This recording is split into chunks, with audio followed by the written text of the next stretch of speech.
Black Star Network is here. Hold no punches. I'm real revolutionary right now. Support this man, Black Media. He makes sure that our stories are told. I Thank you for being the voice of Black America, Roland. Stay black. I love y'all. All momentum we have now, we have to keep this going. The video looks phenomenal. See, there's a difference between Black Star Network and Black-owned media and something like CNN. You can't be Black-owned media and be scared. It's time to be smart. Bring your eyeballs home. You dig?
Today is Thursday, May 18th, 2023, coming up on Roland Martin Unfiltered, streaming live on the Black Star Network. A white Republican in North Carolina stands up and literally asks one of the most racist questions to a black lawmaker you've ever seen. We will talk to that brother about the sheer stupidity and the bigotry that took place yesterday on the floor in North Carolina, and is not a shot from the Republicans in that state. Also, chaos on Capitol Hill, where you have that crazy fool Jim Jordan, his committee on weaponizing the FBI. Oh my God. Just, you want to see stupidity? We'll show you that level of stupidity. Also, Marjorie Taylor Greene, a white supremacist, getting mad because she got called a white supremacist. Now she's like, oh, the big scary black man threatened me. Lying her ass off as usual. We'll talk about Congressman Jamall Bowman and Marjorie Taylor Greene. Plus, Congressional Black Caucus had their democracy summit last week. Congressman Stephen Horsford, chair of the CBC, will be joining us right here on the show. Bowman will also be on the show as well. Plus, we'll get an update in the case of Delaware State University. Those women's lacrosse team were pulled over by the cops. The lawyer will tell us what's going on in that particular case. Y'all, it's time to bring the funk. I'm Roland Martin Unfiltered on Haitian Flag Day on the Black Star Network. Let's go. He's got it. Whatever the miss, he's on it. Whatever it is, he's got the scoop, the fact, the find. And when it breaks, he's right on time and it's rolling. Best believe he's knowing. Putting it down from sports to news to politics. With entertainment just for kicks, he's rolling. It's on go, roll, roll, y'all. It's Roland Martin, yeah. Rolling with Roland now. He's funk, he's fresh, he's real, the best, you know he's Roland Martin now.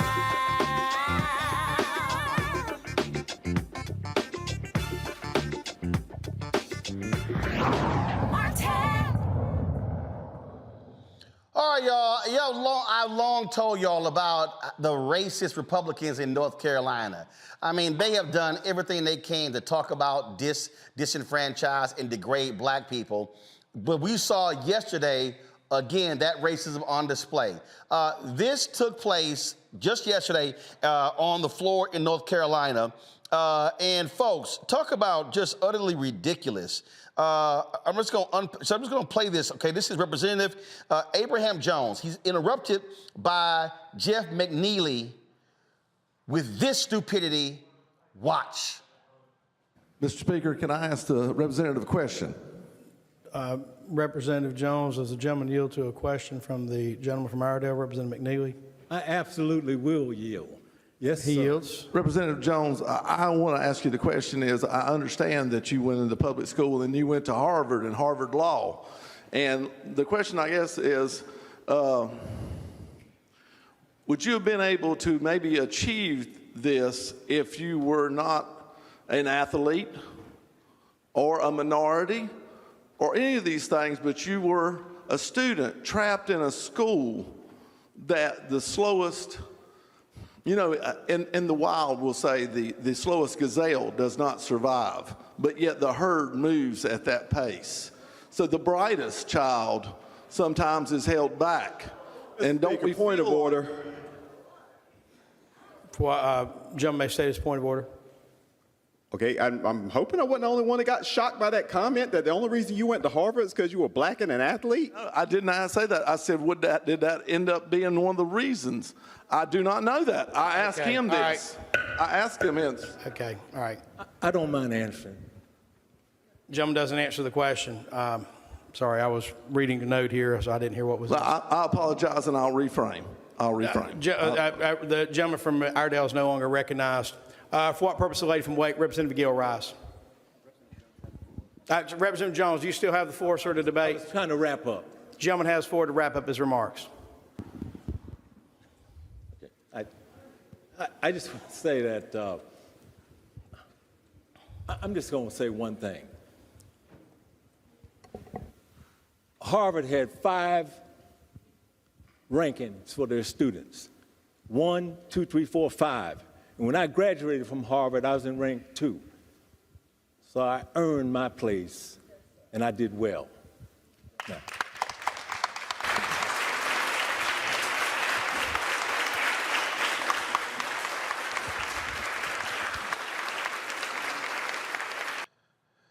Ooh, all right, y'all. Ooh. Okay, so later, the white racist who asked the question released this statement. I respect Representative Jones. I think he's a great legislator. I think he's a great man. What I tried to ask or say did not come out right.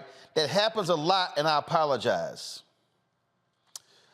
North Carolina Representative Abe Jones joins us right now from Raleigh.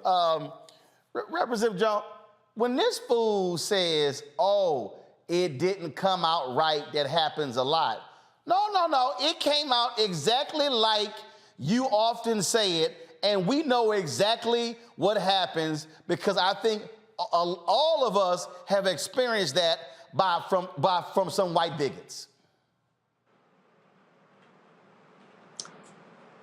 You want me to respond? Oh, yes. Go right ahead.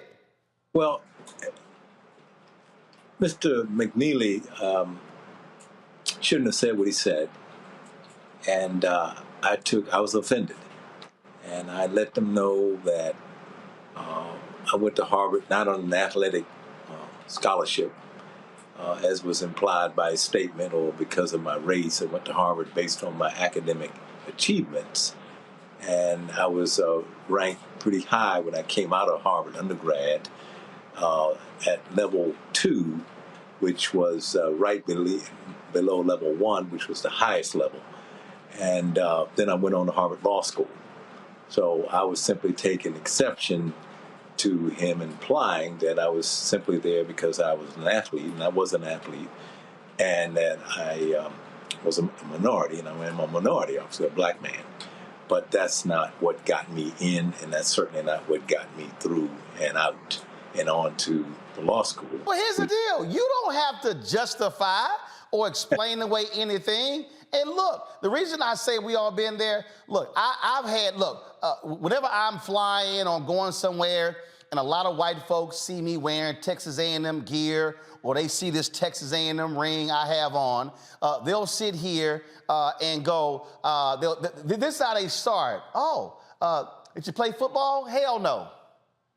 I had one person say, do you have a child who plays there? Hell no. Then they ask, are you a fan? No, dumbass, I'm a graduate. See, so a lot of, when they see somebody black going to a major school, it's, oh, you had to have played sports. That had to be how you got in. Yes. Yes.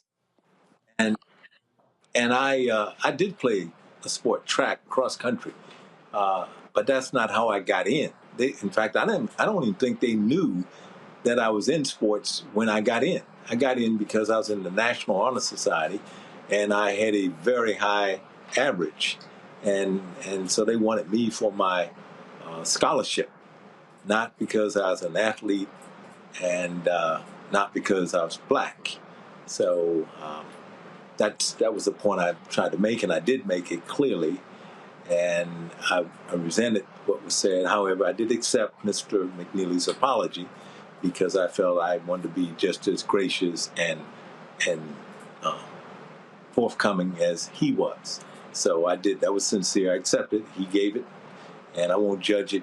I simply said I accept it because I wanted to make it clear to my seatmates and my colleagues that I was ready to move on, and I am. Well, look, you way better than me. I mean, I get the whole deal with accepting, but let's be clear here. We're talking about a Republican Party that has done a significant amount of work to disenfranchise black folks. We have seen them with voter suppression. We've seen them with voter ID. We've seen them with racial gerrymandering. We have seen them with a federal panel rule that was a laser-like precision to target black folks when it comes to voting in early voting. And so it's not like the North Carolina Republican Party is a friend to black people.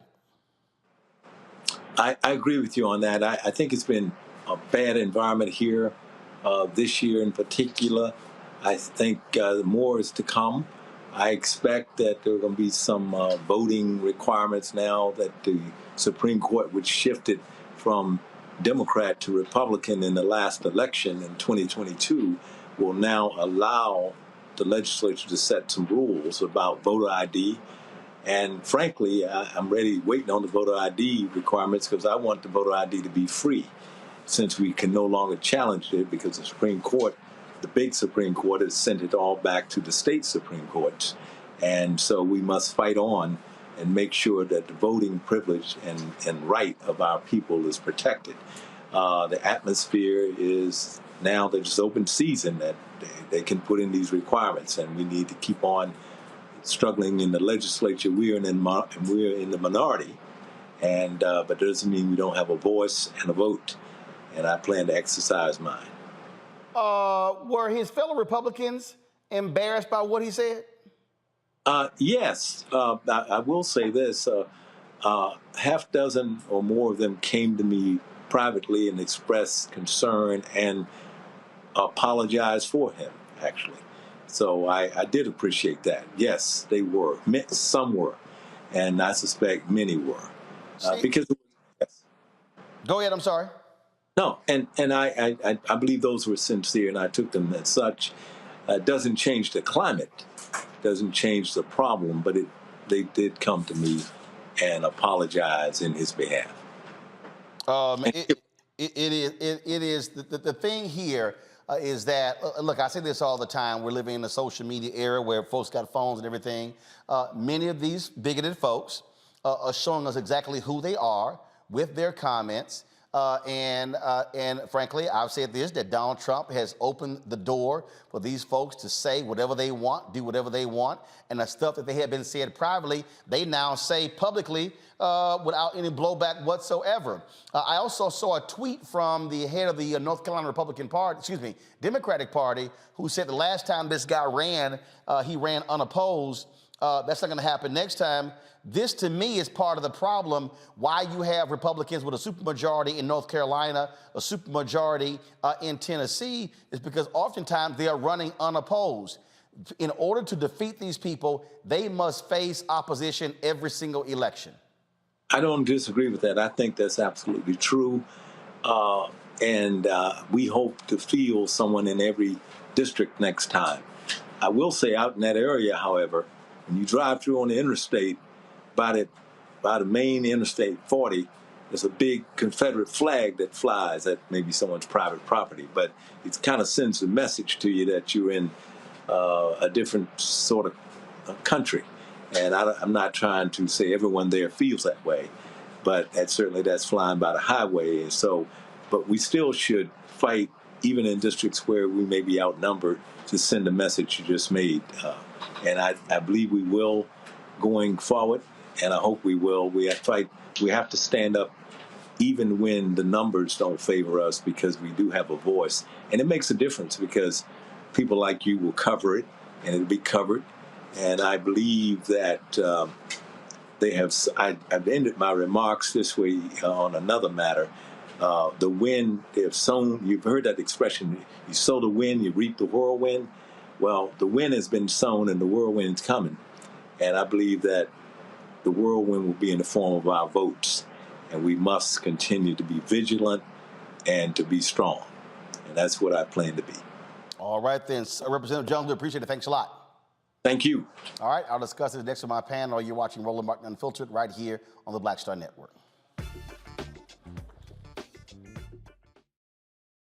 Hatred on the streets, a horrific scene, a white nationalist rally that descended into deadly violence. White people are losing their damn minds. As an angry pro-Trump mob storms the U.S. Capitol, we've seen shooting. We're about to see the rise of what I call white minority resistance. We have seen white folks in this country who simply cannot tolerate black folks voting. I think what we're seeing is the inevitable result of violent denial. This is part of American history. Every time that people of color have made progress, whether real or symbolic, there has been what Carol Anderson at Emory University calls white rage as a backlash. This is the rise of the Proud Boys and the Boogaloo Boys. America, there's going to be more of this. Here's all the Proud Boys, guys. This country is getting increasingly racist in its behaviors and its attitudes because of the fear of white people. The fear that they're taking our jobs, they're taking our resources, they're taking our women. This is white fear.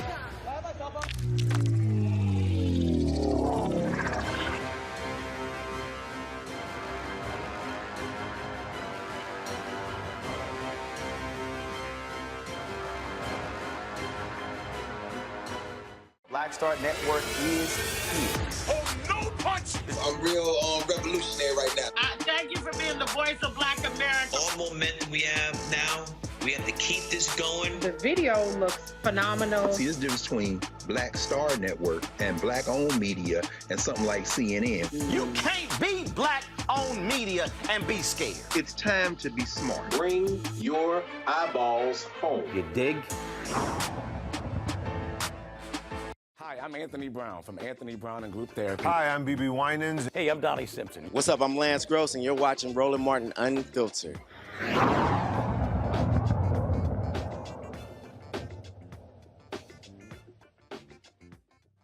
All right, y'all, welcome back. My panel, Greg Carr, Dr. Greg Carr, Department of Afro-American Studies, Howard University, joining us from D.C., Laura Victoria Burke, Black Press USA, Arlington, Virginia, Dr. Avis Jones-DeWeaver, political analyst, National Harbor, Maryland. Glad to have all three of you here. Ain't no way in hell, Avis, I would accept that bullshit apology. Me neither. He's bigger than all of us. I'm just going to put it right on out there. But here is the thing that's interesting to me about that observation from that person. A couple of things that I think is important that people understand. It's been estimated that some 43% of the white students on Harvard's campus got there through legacy admissions. Yep. So let's just put that out on Front Street, okay? In terms of the percentage of black students on Harvard's campus writ large, they hit a record number this year of a whopping 15%, okay? And one is, even if one were to say 100% of them were admitted via affirmative action, which, by the way, I don't think there's anything wrong with affirmative action. That's the least that we can get, given all that we've given this country. But if you were to make the argument that 100% were admitted via affirmative action, that's 15% of the entire population versus 43% of the people that are there, the white people that are there, did not get there based on their own merit, did not get there based on their grade point averages, did not get there based on their own personal intelligence. They got there because their mama, their daddy, their granddaddy, their grandmama, somebody in their family line went there. So if we want to talk about unfair admission to Harvard University, we need to look no further than the white population. Oh, absolutely. And the thing that just always cracks me up, Lauren, is a lot of these white folks, they automatically assume that, oh, you got in because of affirmative action. And they always just operate as if they have impeccable credentials. Remember when you had the girl, I forgot, Sarah, Mary, whatever the hell her name was, the Fisher girl, who sued the University of Texas. She was mad because she blamed the black and Latino folk as the reason she couldn't get in. Well, when they actually pulled the research, they showed it was a whole bunch of white folks who had lower test scores than her who got in, but they did more stuff than just take a test. And again, this is what they do. They see us and they automatically assume, yeah, you're only in here because you played ball. Well, yeah, the entire construct is you can't be smarter than we are. And you remember Donald Trump was, trying to in some way insinuate that Barack Obama's Harvard degree was not legit, which of course was all a bunch of nonsense. And then meanwhile, his son-in-law, they're all legacy. They got in because they, their last name, just to Avis's point. Abe Jones was real chill there, real chill. My energy is the Robert Reeves guy that got up and interrupted Neely, right? Reeves gets up and interrupts Neely and wants to go off, and everybody tells him to calm down. I actually think that with these things, we shouldn't calm down. Donald Trump has made it fashionable again to be openly racist. Donald Trump has made it fashionable again to say things are outrageous right in front of everybody. And that is part of what this is from. And I think the other part of it is just that Rep. Neely is just a dum-dum. I don't think there's anything much deeper than that, other than the obvious, idea in everybody's head, that does these types of things, that you can't possibly be better than me and you can't possibly be smarter than I am. And so there must be some other reason as to why you're here and you went to Harvard. Of course, that sticks in his craw that this guy went to Harvard. Why did this even come up in the first place? But you were right, Roland, to tell Rep. Jones, he doesn't have to explain himself. You don't have to explain yourself to these people. They want you, in this sort of defensive posture of having to explain your credentials. You don't have to explain anything. That's all a bunch of nonsense. Yeah, and the thing here, Greg, this happens in so many areas. And then what happens is, for a lot of us, this is where the phrase imposter syndrome comes in, where we feel a need to again explain. One of the best examples ever. Oh my God, he's an attorney out of Chicago. Why is his name escaping me right now? And oh my goodness. So my man is about 5'4", 5'5". I played golf with him. I can't believe his name escaped me. I'm gonna remember it in a second. So he gets on a plane. He's in first class. And so white guy sees him and Peter Bino. White guy sees him and he goes, well, you're not tall enough to play basketball. You're not big enough to play football, so how are you in first class? Oh my God. Now, mind you, Peter is like a $2,000 an hour attorney. Peter was one of the minority investors in the Denver Nuggets a couple decades ago. Peter, without missing a beat, Greg, says, I'm the biggest drug dealer in Chicago. Pulls out his Wall Street Journal, pops it, crosses his leg, and starts reading it. And the dude is sitting there, face is frozen, and Peter didn't say nothing for the rest of the flight. Peter was not, bruh, that's one of the best stories I've ever heard. Like, okay, so you want to wind up sitting in first class? I'm about to scare the hell out of you. That's the brother, if memory serves me correctly. I haven't heard that name in years, Roland. That's the cat that wear the bow ties. He used to wear the bow ties a lot, I think. When he was on, yeah. The only better response to that would have been to ignore him.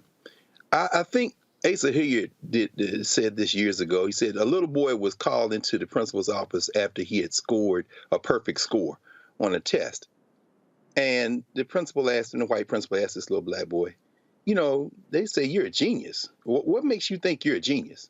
And the little boy said, well, maybe the fact that it never occurred to me that I would ever answer a question like that. You see, the problem we see here is not Jeff McNeely, it's Abraham Jones. Brother, you don't have, as you try to tell this man, you don't have to explain anything to him. But let's just spend 60 seconds on Jeff McNeely. Jeff McNeely, who's the president and owner of a feed company, G&M Milling Company, founded in 1957, 7 years before he was born. Jeff McNeely, a 1986 graduate of North Carolina State. His only degree, by the way, because after that, he went into the family business. See, Avis is right, Doc, you're right. We're going to talk about affirmative action, just 5 minutes, because they're getting ready to get rid of affirmative action in the next couple of weeks. The Harvard case, they're going to get rid of it there in North Carolina. But let's talk about what the real affirmative action is in this country, which is whiteness. Jeff McNeely. Jeff McNeely, who after running the family business that he inherited, there looking silly in his Pee Wee Herman get-up. Jeff McNeely, who then was put on the county planning board, served for 4 years there in the county he represents, then ran for county commissioner and lost. So what happened? They eased him back on the county board for 12 more years. Then he ran for county commissioner finally and won in 2016. Jeff McNeely, who's in the legislature in North Carolina because the governor appointed him to replace a retiring legislator in 2019. Jeff McNeely is the face of affirmative action. You know what affirmative action is in this country? You said it, David. Whiteness. This man, when he asked that question, I would have completely ignored him. But here's where we come down to the real problem. Maybe the Supreme Court will endorse this independent state legislature business coming out of North Carolina, the Moore versus Harbor case. Maybe they won't. Now that they flipped it, thanks to this traitorous Democrat woman who's running as a stealth Republican comes in and flips the legislature. But the point is this, brother, you can't make them like you. You can't answer a question. You can't be cordial. You can't be gracious. These white boys playing for keeps. You need to run over Jeff McNeely with both tires. This man is an absolute product of affirmative action, and his inherited business, with his son now running it, by the way, as vice president, inherited his political seat that he finally won after losing, keeping in park at the county commission till he could run again. He is the living definition of affirmative action. And unless you're going to say that to him, the best thing you could have done, brother, is like that little boy with the principal, just kept your mouth shut.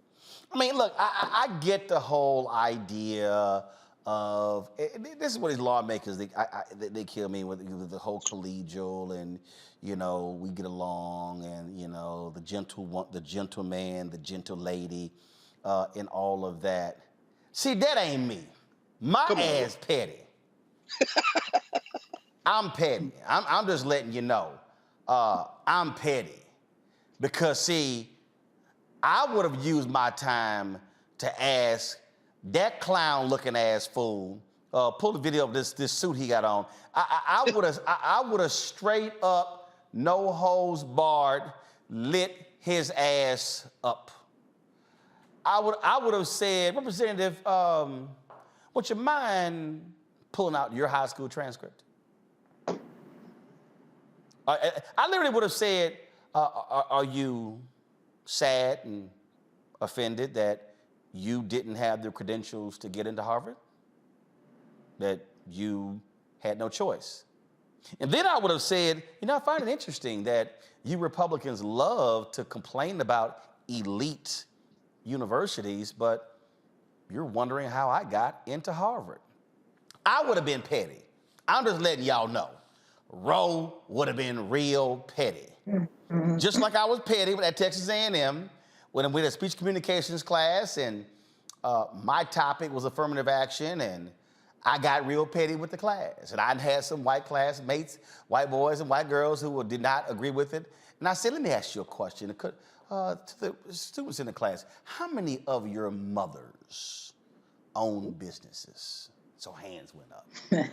And I said, I'm curious, how many of your mothers have contracts with school district, the city, the county, the state? Hands went up. I said, well, congratulations. All of you are having your tuition paid by affirmative action. I said, because the greatest beneficiary of affirmative action, white women. Then they all froze. They were like, no. I said, facts are facts. I said, now you might want to thank black people because the reality is, I said, your white racists from Virginia, they thought that they could kill the '64 Civil Rights Act by putting women into it, but that actually got them more votes. I said, so it's really because of black people that your mama got those contracts, because we're the ones who actually fought for it, because it was President Lyndon Baines Johnson who gave the speech at Howard University where he talked about taking affirmative action and said that's where it started. It wasn't with Richard Nixon. Of course, it was Arthur Fletcher who came in on the Nixon administration and moved it forward. I said, so all of y'all who are sitting in this class whose mamas have governmental contracts, you should be thanking black people because affirmative action is how your mamas got their money. That's how petty I got. And this is how we, see again, I ain't explaining, justifying nothing to nobody. I ain't justifying nothing to black people. I damn sure ain't gonna justify nothing to anybody white. You're not gonna sit here and question, how did I achieve this? How do I achieve that? I mean, I'm just not going to do it. And you're not going to also think that you can talk to me in a language that I understand. Last point before I go to the break. So the previous house I lived in, 10,000 square foot, 4.5 acres. And so we move in, got my 6 nieces, they're in the driveway, you know, shooting baskets and everything like that. So a white guy next door decides to come by and be neighborly. Now let me be real clear with y'all. I don't like neighbors. I don't want to talk. I see people and talk to people every day. I don't want to talk to nobody when I get home. I just really don't. Some of y'all may like neighbors. I don't want to see nobody. That's why it was 4.5 acres. I wish the damn thing was 5 acres with a big ass fence. I don't want to see nobody. So he just moseyed his ass over and he decides to sit here and he's talking and I'm sitting here like, why is he talking to me? And so then one of my nieces walks over and says, hi, I'm so-and-so. I look at her like, did nobody ask your last come over here and give your name? I'm like, go back. So then all of a sudden at one point then he starts describing, now mind y'all, first of all, there were multiple $1 million houses in this area. The house was $1 million, it was $1.2 million. This fool goes, yeah, this is a nice hood. Now I was tolerating his ass. If y'all don't know me, and my family, staff could attest to this, when I'm through with your ass, you don't even exist. You could be standing here shouting, you don't exist to me. That's how petty I got with homeboy. At some point, we are going to understand when you're dealing with bigots, you're dealing with people who think that's how they're gonna talk to you, you don't give them any of your energy. You actually make them feel so small by either cussing them out, ignoring them, or making them feel real petty. That dude in North Carolina, absolutely, was a bigot with his statement. And he would have got all of my pettiness. I'm just saying. Gotta go to a break. We come back. We're gonna be talking with Congressman Stephen Horsford, Congressman Jamaal Bowman, dealing with that white supremacist Marjorie Taylor Greene. A lot of stuff to cover. Then, of course, we got that other fool, Jim Jordan, on the hill, where Stacey Plaskett had to put his ass in his place. Y'all, we got a whole lot to cover right here on Roland Martin Unfiltered on the Black Star Network. You two folks, hit that like button. We should easily be over 1,000 likes right now. Also, download the Black Star Network app, Apple phone, Android phone, Apple TV, Android TV, Roku, Amazon Fire TV, Xbox One, Samsung Smart TV. Join our Bring the Funk fan club. Your dollars make it possible to do what we do. Check your money orders. Go to P.O. Box 57196, Washington, D.C. 20037-0196. Cash App, $RM Unfiltered. PayPal, R Martin Unfiltered. Venmo is RM Unfiltered. Zelle, Roland at RolandSMartin.com. Roland at RolandMartinUnfiltered.com. And of course, get my book, White Fear, How the Browning of America is Making White Folks Lose Their Minds. Available at bookstores nationwide, Amazon, Barnes & Noble, Target, Books A Million. Download your copy on Audible. We'll be right back. That was a pivotal time. I remember Kevin Hart telling me that. He's like, man, what you doing, man? You got to stay on stage. And I was like, yeah, well, you know, I'm young, thinking, like, I'm good. And he was absolutely right. What show did you have at the time? This was one-on-one. Got it. During that time. So you're doing one-on-one, going great, you making money, you like... I'm like, I don't need to leave. I don't need to leave from, you know, Wednesday, Thursday to Sunday. I didn't want to do that. You know, it was just like, I'm going to stay here. Or I didn't want to finish work Friday, fly out, go do a gig Saturday, Sunday. I was like, I don't have to do that. And I lost a little bit of that hunger that I had in New York. I would hit all the clubs, run around. You know, sometimes me and Chappelle or me and this one or that one. We'd go to the Comedy Cellar at 1 in the morning. And, I mean, that was our life. We loved it. You know, you do 2 shows in Manhattan, go to Brooklyn, leave Brooklyn, go to Queens, go to Jersey. And I kind of I got complacent. I was like, I got this money, I'm good. I don't need to go chase that, because that money wasn't at the same level that I was making, but what I was missing was that training. Yes. Was that. And it wasn't the money. It was the money. You know, it was that's what I needed.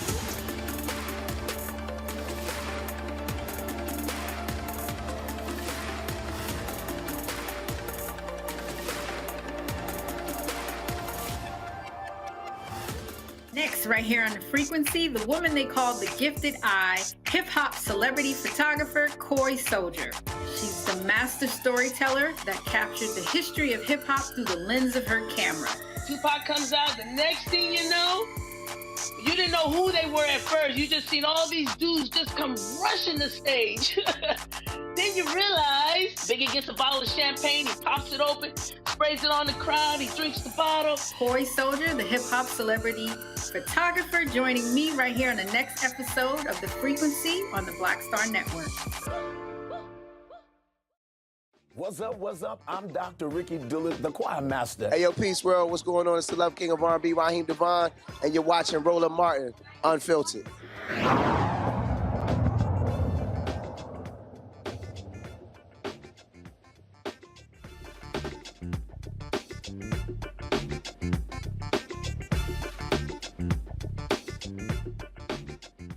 All right, folks, shout out to all the folks, the Haitians. Today is Haiti Flag Day. Of course, my paternal ancestors migrated from here, from Haiti, so I want to shout them out. That's why I'm rocking today's freedom shirt. All right, y'all. And, of course, the previous outfit I had, that was the fabric that I was given. I was in Liberia that I had made here. All right, let's talk about the sheer stupidity on Capitol Hill. All right, these Republicans and their weaponization committee actually tried to act like they had these 2 whistleblowers. Ooh, these FBI whistleblowers complaining about how they've had security clearances taken from them. Well, it's also because, let's just say, they were aligned with the January 6th white domestic terrorist. So the Republicans interviewed them, did not share the information with the Democrats, and then got an attitude, and then one of the witnesses was like, well, I don't want to meet with the Democrats, but then he's going to testify in open court, and Jim Jordan like, well, it's up to the witness. When the last time y'all heard, leave it up to the witness to decide who should get their testimony? Well, Congresswoman Stacey Plaskett, she wasn't having it. They give us the bare minimum notice for hearings, no subject indicated. We learn who the hearing witnesses is from British tabloids. That's not normal in the House of Representatives. One must wonder, are Republicans scared of giving us the information so that we can do our own due diligence on these conspiracy theories, these ideas that they want to put forward? Indeed, today's hearing will be more of the same. Perhaps they're too far gone to realize that, in fact, this hearing is evidence, as if we needed any more, that MAGA Republicans are a threat to the rule of law in America. Less than 2 months ago, former President Trump, facing mounting investigations into his many alleged crimes, declared that, quote, Republicans in Congress should defund the DOJ and the FBI until they can come to their senses. And we all know that when Trump says jump, the Republicans in the House say, how high? So here we are, on Police Week, watching House Republicans jump to lay the foundation to defund law enforcement. My colleagues on the far right are on a mission to attack, discredit, and ultimately dismantle the FBI. This is defund the police on steroids. As part of their mission, my colleagues have brought in these former agents, men who lost their security clearances because they were a threat to our national security, who, out of malice or ignorance or both, have put partisan agenda above the oath they swore to serve this country and protect its national security. Just as a point of order, I understand, and we have been made aware from what you stated in your opening statement, as well as in a press conference earlier, that Mr. Allen did meet with you all and might have testimony that was transcribed. Neither, and I understand that he stated that he did not feel comfortable meeting with the Democrats. He's comfortable being here today in this open forum. We will be questioning him.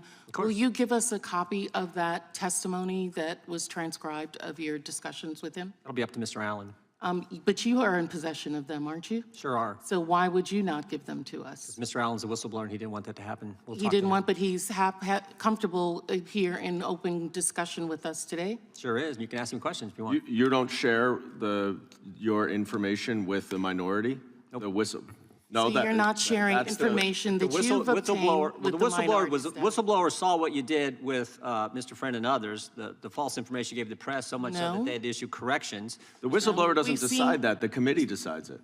And we've decided. And you've decided that you're not going to share. Mr. Allen is here. You can ask him questions. And we can talk about the testimony, but right now you're not getting the testimony. Mr. Allen's here to testify. And you'll give us the testimony when? After he's left, or at no point in time, or when will we have that? That's only for the Republicans. Is that what you're saying? Mr. Chairman, the gentlelady did not state a point of order. The point of order was, will he be giving us the testimony of the witness that is here before us, and that you have information of that you are not sharing with the Democrats? Mr. Chairman, I move that I was indulging the ranking member. The gentleman from California is right. She's not stated a point of order. The 5-minute questioning time. So the point of order is I would like the testimony. I move that you give us the testimony of the individual. Move to table. Here. There's a motion been moved to table. Chair, we will call. So, Lauren, the thing here, these two so-called whistleblowers, former FBI agents Marcus Allen and Steve Friend, well, Allen's security clearance was suspended because he was unwilling to comply with rules and regulations. And that's really what we're dealing with here. And look, this is pretty much a joke from these Republicans. Look, the Democrats have been blasting them for their sheer stupidity. Debbie Wasserman Schultz, this is what she had to say to Jim Jordan and these nutcase Republicans. Mr. Chairman, it's my understanding that... Are you making a point of order? No, I'm asking you a question. Okay. A point of inquiry. Okay. It's my understanding that the minority in this committee under the rules is entitled to the same testimony, information, documents that the majority is entitled to. So, I mean, I'm not aware that you're able to withhold information from the minority that we would need to use to prepare for. When it comes to whistleblowers, you're not. And I would just remind the committee, remind everyone. Look, when it comes to whistleblowers, you are not. That's not right. It's shocking that the gentleman. That is not right. It's shocking that the gentleman. You talk so much about the whistleblower and the impeachment. It's shocking that the gentleman from New York would the information state that we had when you were part of an investigation with an anonymous whistleblower. Mr. Chairman, these individuals haven't been declared whistleblowers. I can't hear 5 people at once. Could we have regular order? Mr. Chairman, Chair recognizes it's... I'm inquiring, and I was not. And I've told you that when it comes to whistleblowers, you are not entitled to it. That's at the discretion of Mr. Allen. Mr. Chairman, these individuals have been determined not to be whistleblowers. These are not whistleblowers. They've been determined by the agency not to be whistleblowers. Are you deciding that they're whistleblowers? Yes, the law decides. Did you not listen to Mr. Levitt's testimony? Did you not read the law? The law decides that they are whistleblowers. His attorney is asserting that they are whistleblowers. The gentlelady from New York. The gentlelady from New York has been recognized. The law has not determined they are whistleblowers. His attorney is just asserting that. Get Lauren. You know, where to begin, really. So this is just sort of complete clown time. What you're watching is a major Democratic Party devolve into just a circus of stupidity and clownery. Jim Jordan is just the second coming of Trey Gowdy. Trey Gowdy, who ran that complete BS Benghazi nonsense to distract everybody. This is all about making YouTube videos so that we can send a fundraising letter out later. So to make a YouTube video, you have to set up an idiot construct of something to get people outraged, to get your fundraising, going. And so you create this nonsense, you do a video. That's what they're doing with these hearings now every single time. They used to do it with Eric Holder all the time. And it's just out in the open. It's just really just out in the open. I was an intern on Capitol Hill back in the 90s. I cannot remember any sort of example of this that I've ever seen where the minority or the majority does not share the information. That's usually a standard committee rule for every committee in Congress. There's nothing exciting or crazy about that. Imagine, remember during the Brett Kavanaugh hearings, there was this big outrage about a letter that Senator Feinstein had that Charles Grassley didn't see, and the Republicans flipped out because they didn't have that letter and all of this. But what's really happening here is that Jim Jordan, of course, doesn't want to give the minority, the Democrats, the information, because of course they're going to go to the press and say this is ridiculous, because it is ridiculous. And then the press will be that much further ahead in reporting how ridiculous it is. So to pull off the nonsense, to pull off the ridiculousness, you've got to walk into the committee with nobody knowing nothing, and then surprise everybody and get everybody off guard. And nobody is fooled. Jim Jordan is a silly person. Everybody knows he's a silly person. And you can't, be this stupid and this crazy and get away with it in the open air and think you're fooling anybody. They're not fooling anybody. They're just wasting time. They're creating segments for Fox News. They're creating YouTube videos and then moving on to the next thing and thinking that people are fooled, and they're just not. Again, this is what happens, Greg, when folk don't vote, allowing these fools to get back in power. It's also what happens when you have Democrats in New York State who are stupid as hell, who gerrymander their districts so bad that they have Supreme Court rules against them. But that's also what happens when you have stupid Democrats who appoint Republicans to your state Supreme Court who issue those rulings. But these people are not ready for prime time, but people need to understand, if they think that this is light work, let that fool Trump get back into the Oval Office and see what happens. Well, Roland, this is the age-old dilemma, isn't it? This is what you've been preaching for years and throwing your full body in and full resources in, getting people involved. When Cliff and Latosha talk about the fact that black voting matters, that people should participate and need to work hard at that, this is what they mean. A couple of weeks ago on the Black Table, we had a conversation with David Pepper, who used to be the head of the Ohio Democratic Party, wrote a book called Laboratories of Autocracy. And he talks about that fool that we just saw, Jim Jordan, spelled G-Y-M, of course, as people in Columbus, Ohio, at Ohio State University, who that blind eye hillbilly is. And he talks about the fact that voter turnout is what allows this fool to continue to come back to the federal legislature and fight arguably to be the dumbest member of the federal legislature since the beginning of the damn United States Congress. But it's the voter turnout. People need to wash them away. I just came back from Philadelphia last week.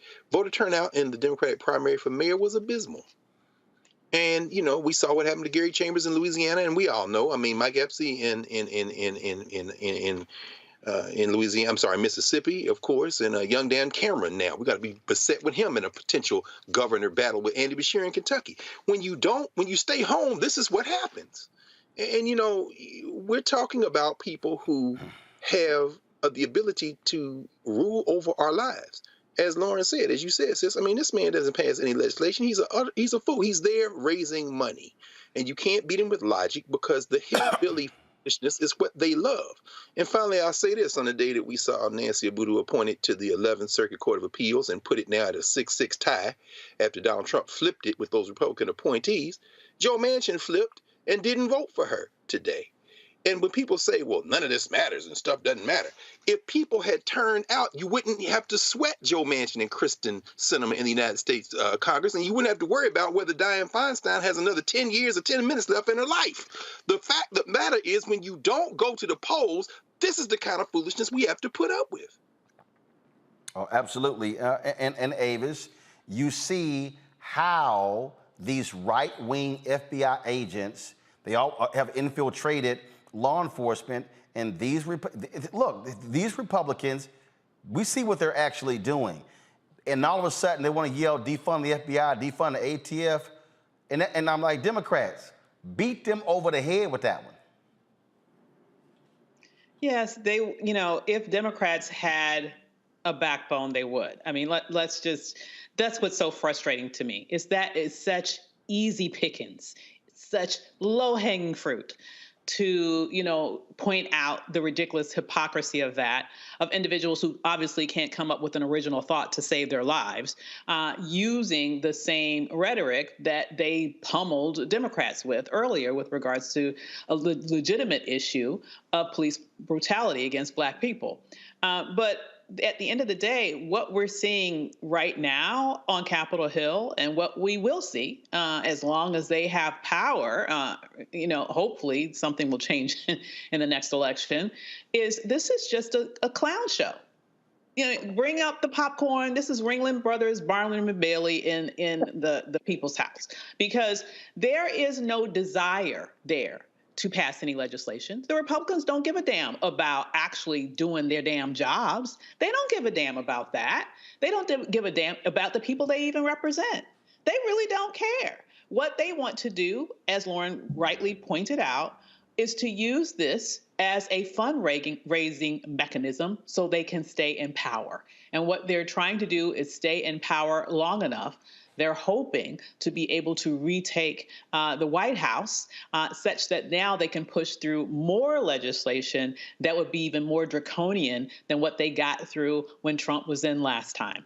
Their whole point right now is to stall the reels of progress, because the first 2 years of President Biden's administration, he actually got a lot done, even though most people don't really know about what happened. Yep. A lot happened, okay? And their whole point right now is to gum up the system and to put on sideshows and clown shows and actually make clips and fundraising mechanisms so they can stay in power. So congratulations. That's what you get, once again, when you don't vote. There you go. You get a clown show. All right, folks, we'll be back. Roland Martin Unfiltered on the Black Star Network.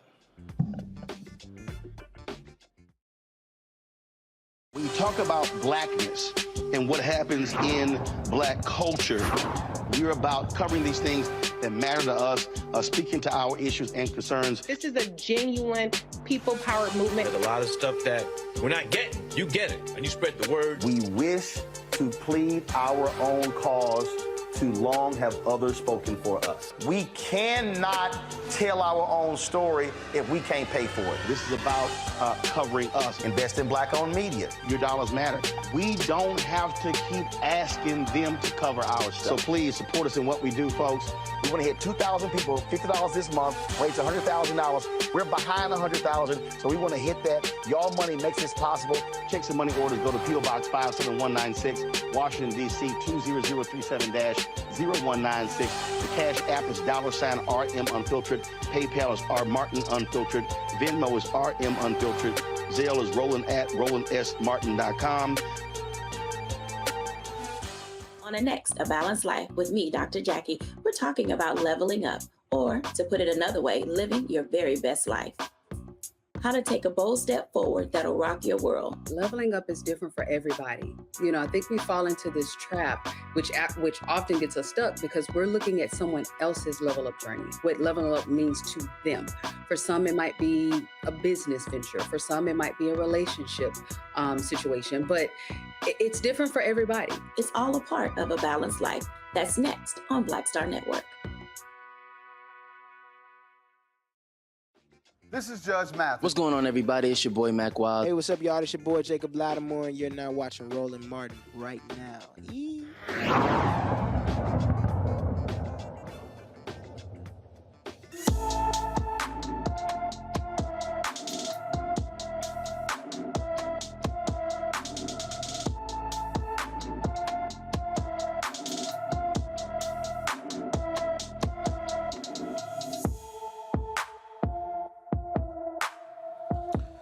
Zakira Carter has been missing from Fort Pierce, Florida since May 9th. The 15-year-old is 5 feet 5 inches tall, weighs 130 pounds, with black hair and brown eyes. Zakira has several piercings in her nose, tongue, and ears. Anyone with information about Zakira Carter should call the Fort Pierce, Florida Police Department at 772-467-6800, 772-467-6800. A Springfield, Missouri teacher is out of a job after being recorded using the N-word repeatedly in her classroom. A student actually recorded this. This is what was recorded.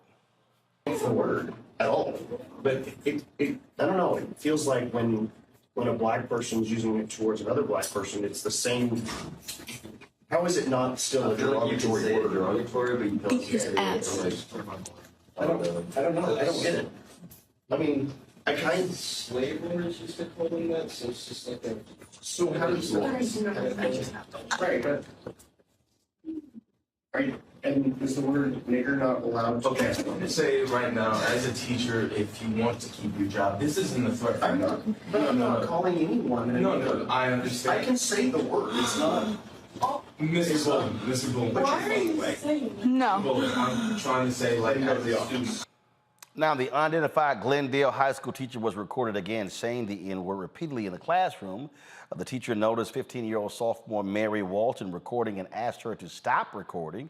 She was suspended for using her phone in class. Now, Walton's family retained an attorney to try and get the suspension lifted. The teacher, who was initially placed on leave, resigned. The Glendale High School principal, Josh Groves, sent a letter to staff and families addressing the language used by the teacher. This is what he wrote, quote, "We know a Glendale teacher using offensive, derogatory language during class today.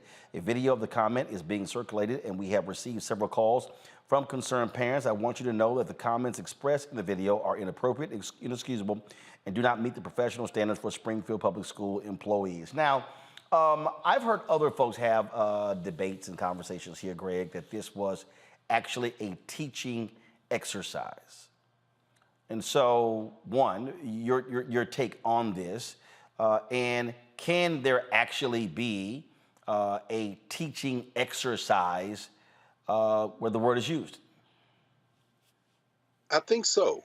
But context is everything. Yep. First of all, let me just say very quickly that the young person who recorded it was suspended for 3 days. And when you read the policy of that school district, it seems very clear that they don't want anything recorded.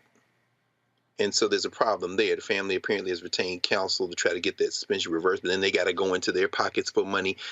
Schools and prisons are two places where the First Amendment doesn't necessarily operate the way it does in the rest of the world. And that's problematic. I wanted to say that first of all. But Roland, I tell you, man, I mean, on the one hand, you have folks with the N-word in literature, whether it be Mark Twain or Toni Morrison, whether you be Amiri Baraka or Tony K. Bambara, whether it be, you name it. Now, if you're doing read aloud in class, I mean, you're not going to probably do that at the middle school level or at the elementary school level, but what do you do with an 8th or 9th grade classroom? What do you do in a situation where it is in the literature? Now, if you are a teacher, finally, what do you do when a student uses that word? As we probably all know and have heard in the class, in the hallways, that word often flies with reckless abandon. What do you do when it comes out of the mouth of a young person of African descent or a non-person of African descent and everybody starts giggling and then you come in and say you can't use that? Finally, as an adult in the classroom, if you're a teacher, I don't think it's ever appropriate for you to use the word in a kind of bannering, free way. But what I heard on that tape, what I heard on that recording was a teacher who shouldn't have used the word, but whose defense may very well be we were having a free-ranging conversation about the word's usage. And that becomes a gray area that sometimes is very difficult to parse. Jacques Berlinabal wrote a book called Classroom Confidential, and he said there are often very unfortunate things said in a classroom. But depending on the context and the intent, it could be that the intent was not to be racist, but to push a dialogue. I'm not defending the teacher. I'm just saying that that's a call that as a teacher, I try very hard not to ever put myself in a position to try to make. Avis? It seemed to me as if it was very clear that he was offending the Black students in that room. And it really came off to me that this is another one of those arguments that you hear oftentimes by what I find to be racist white people, in which they want to have this argument about why can't I say it? Okay. That's the feeling that I got from the energy around him when he didn't know he was being videoed.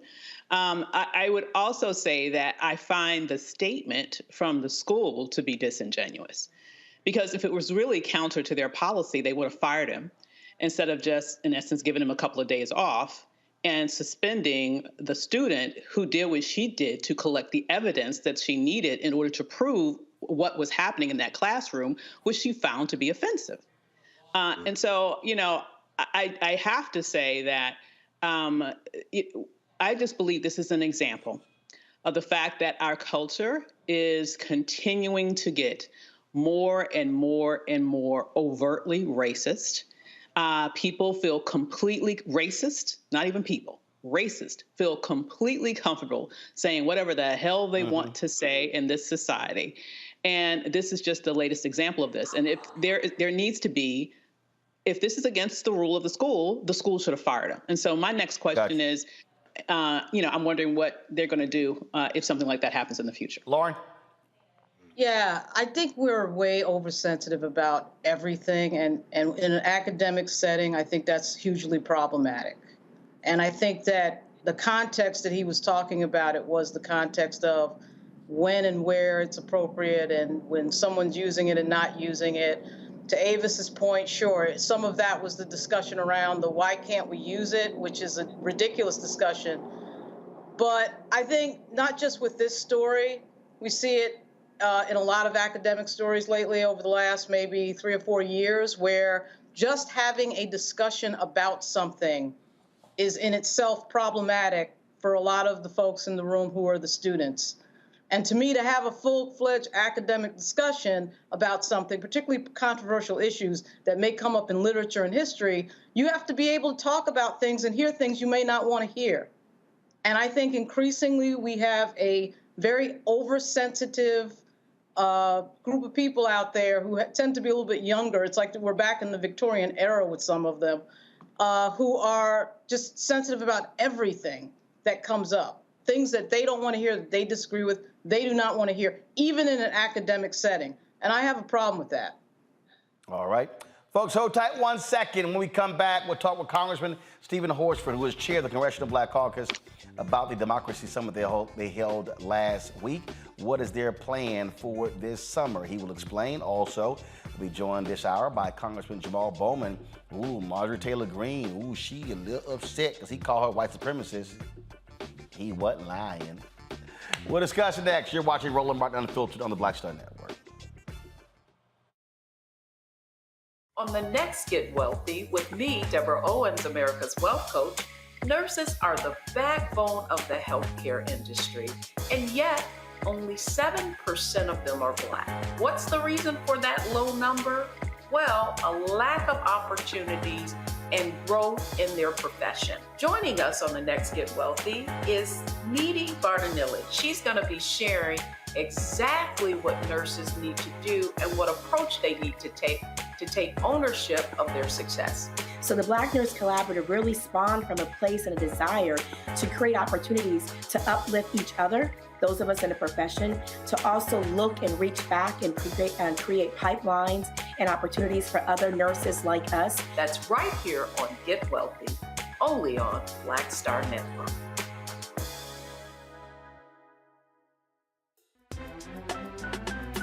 I'm Faraji Muhammad, live from LA.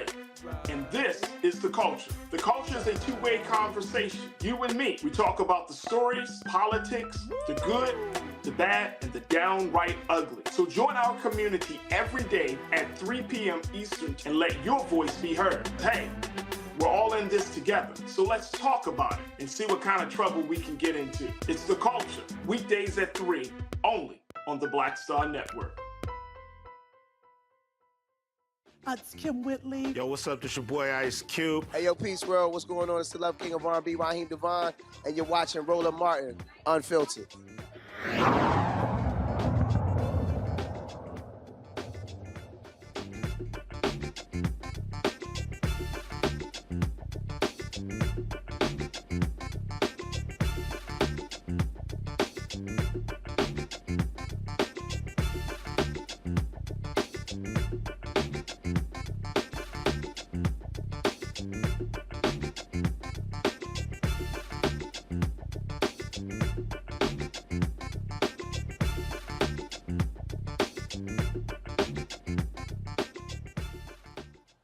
Last week, the Congressional Black Caucus held a Democracy and Race Summit on Capitol Hill to discuss the ongoing attacks on democracy by the Republican Party. The CBC unveiled a number of legislative and legal plans to present in Congress that will recommend executive orders to the Biden-Harris administration to protect democracy and launch what they're calling the Summer of Action to Defend America around the 60th anniversary of the March on Washington for Jobs and Freedom. Joining us right now is Congressman Stephen Horsford. He is the chair of the Congressional Black Caucus Foundation. He hails from Nevada.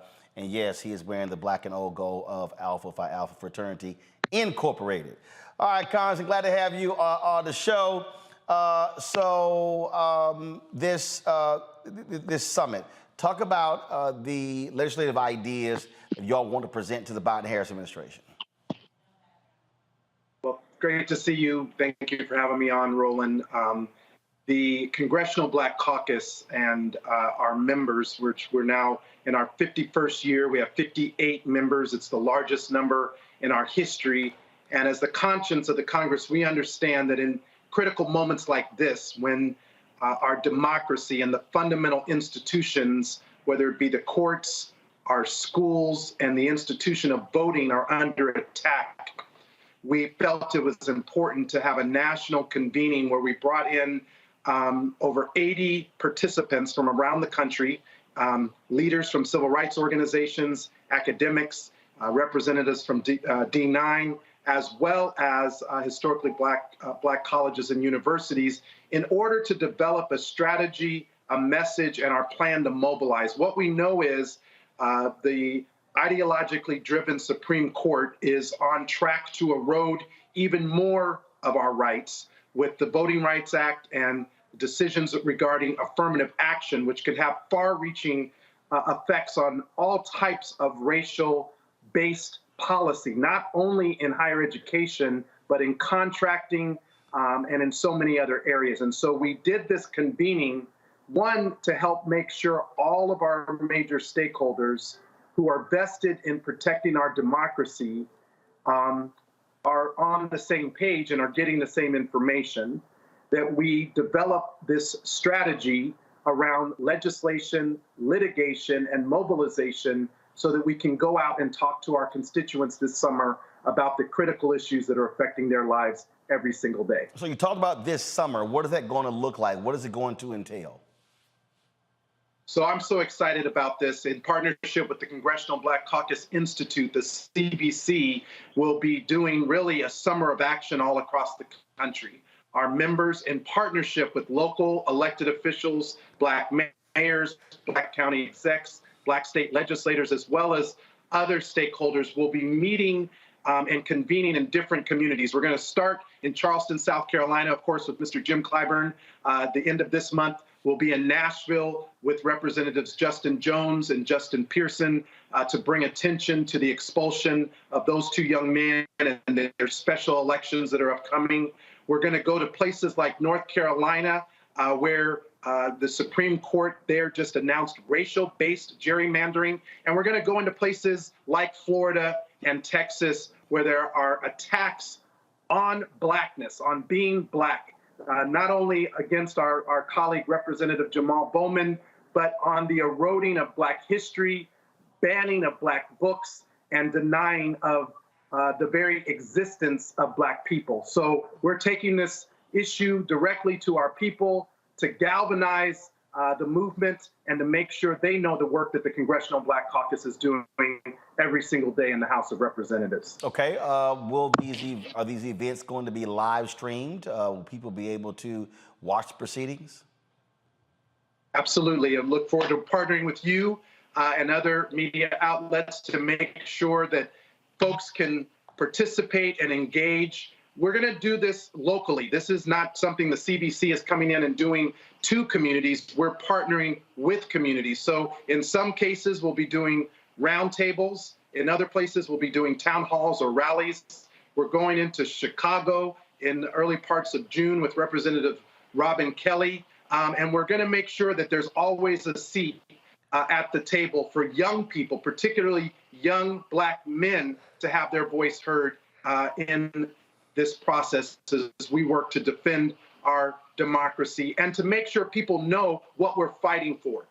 The Supreme Court may very well try to erode additional protections under Section 2 of the Voting Rights Act, but that doesn't mean that we still don't have power to make sure that our voice is heard at the ballot box. There may be attempts to weaken protections against discrimination or racism because of the decision around affirmative action. And we've seen, again, the attacks on Blackness in places like Tennessee. But we're not going to be silent. We're going to bring our voices to this fight and make sure that our constituents are heard in the process.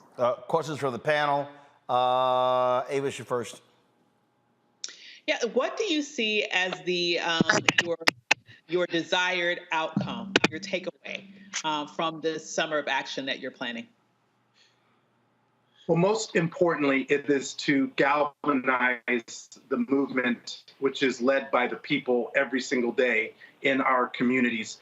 Learning from the experience of the Dobbs decision, the fact that that decision, when it was announced, actually leaked by the Supreme Court, a lot of people didn't know what to do. There was no plan, there was no strategy, there was not a message. And so the Congressional Black Caucus, in partnership with the CBC Institute and other partners, understands it's important for us to be proactive, to give people accurate and real-time information as these decisions are coming down, and not only to focus on what the Supreme Court is doing, but also to talk about what's happening in states like Tennessee, like Florida, like North Carolina, like South Carolina, and to make sure people know what their power is in helping to change it. The reason that Representative Justin Jones and Representative Pearson were able to be reappointed to their position that they should have never lost is because of the galvanizing support from the community on their behalf. And we want everyone to know that the Congressional Black Caucus stands with them, and we stand with every community that is under attack because our democracy is under attack. Our very existence and survival as Black people is under attack, and we're not going to be silent about it. Lauren? Chairman Horsford, great seeing you. So the meeting that you had last week, the staff, the senior staff was not in the meeting. So I'm curious, I guess I'm asking this as a former congressional staffer. I'm curious, like, why that was, because typically when the staff is not in the room, all the after action planning doesn't get done because the staff needs to be there to know what that after action planning is. So I guess I'm asking two things. One, why keep the staff out? And two, what exactly is the plan? It sounds a little bit performative to me. Push back on me if you want to on that, but it sounds a little bit like a PR thing when you talk about the two Justins, et cetera, and so on. Is it a legislative plan or is it just an amplification plan? And is the staff going to be involved in that moving forward? Thanks a lot. First one, great questions. And there were staff in the room, to be clear. The Congressional Black Caucus is fully staffed, and they were participants throughout the entire day. And they're the ones who will actually make sure that all of the CBC staff and our partner affiliate agencies, the Institute, the Foundation, and our other organizations are working hand in hand.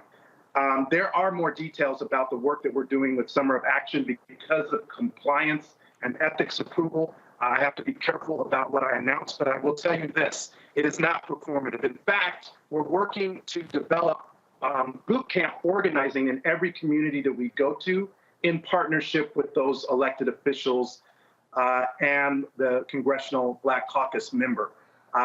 For example, as you know, we have an annual boot camp where we bring organizers from across the country into DC. We're going to take that same model and embed it in individual communities. Why? Because we don't want this to just be a one-off event, one day. We actually want to seed and invest in the community with organizers who can help keep the work going around voting, around protecting our schools and our children's right to an education, making sure that people know what their rights are around voting and the decisions that are coming down either by the U.S. Supreme Court, state legislatures, or other local bodies like school boards. So this is absolutely about the work on the ground that's necessary and it's being led by our members and in partnerships with a lot of other organizations. Greg? Thank you. Thank you, Roland, and thank you, Brother Chairman. Good to see you, Fred. A couple of things. I looked at the principal guests in attendance, and maybe I missed it. I'm sure maybe there was somebody in the room, perhaps academic, who came from HBCUs.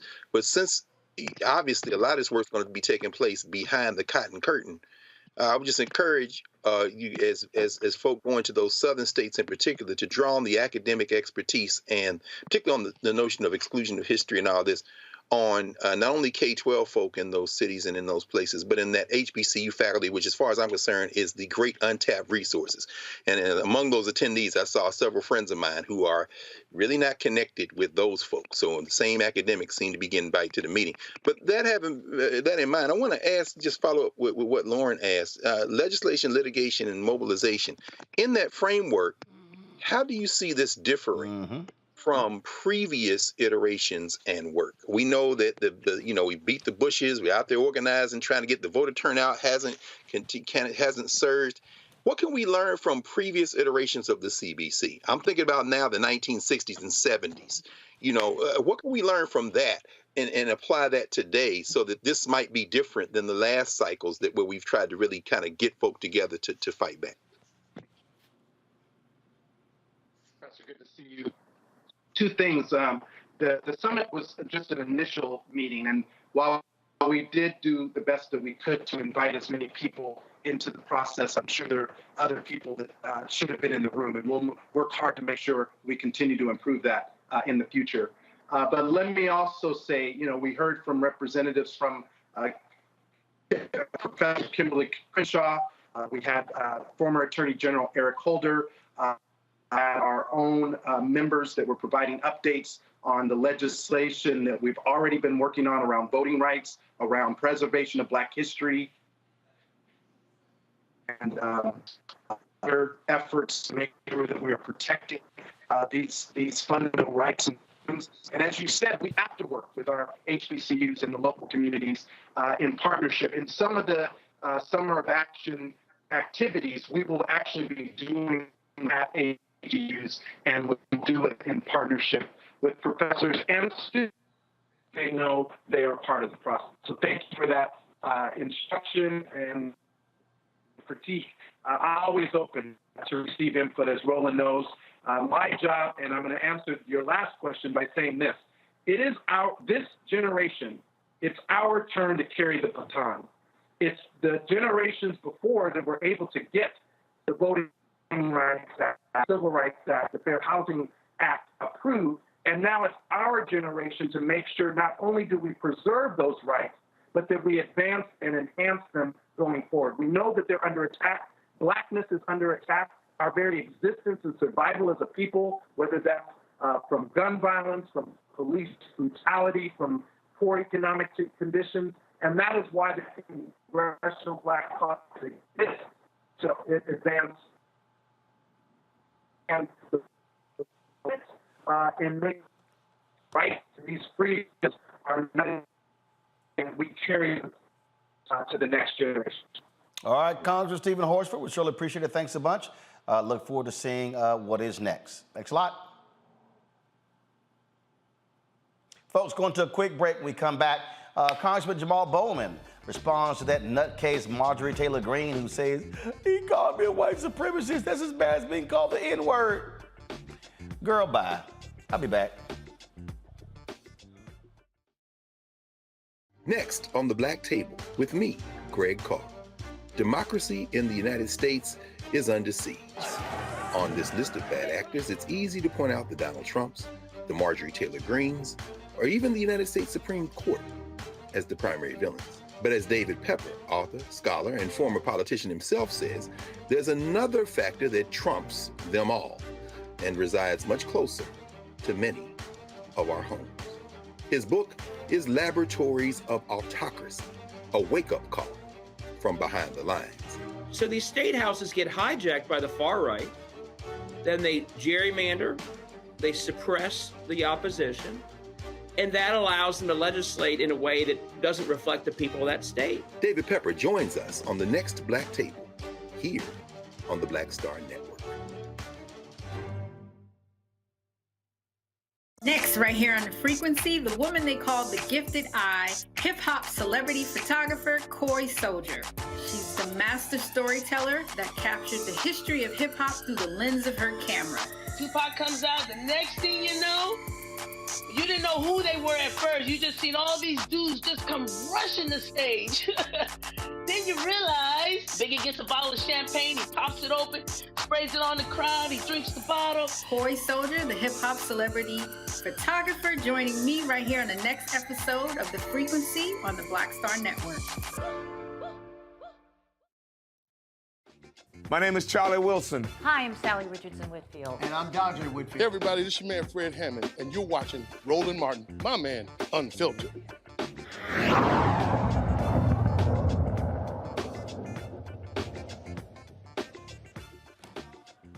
All right, folks, yesterday, after Republicans blocked a bill that would expel George Santos, that lying fool went on the steps of the Capitol, held a news conference, and then he was followed by that other liar, Marjorie Taylor Greene, and Congressman Jamall Bowman.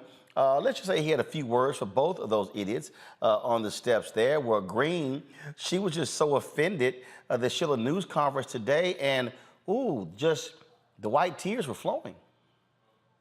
Had to have so much security. There was not enough. I was swarmed. It's all on video. Everyone can see this. But I will tell you what's on video is Jamall Bowman shouting at the top of his lungs, cursing, calling me a horrible, calling me a white supremacist, which I take great offense to. That is like calling a person of color the N-word, which should never happen. Calling me a white supremacist is equal to that, and that is wrong. Jamall Bowman was down there cursing at me, telling me to get the F out of there, and he was leading the mob right outside the vehicle I was sitting in. We have this all on video. And then on the Capitol steps yesterday, he was the one that approached me. Even CNN reported that. Yelling, shouting, raising his voice. He has aggressive, his physical mannerisms are aggressive. And he just recently shoved Thomas Massie just outside the House chamber.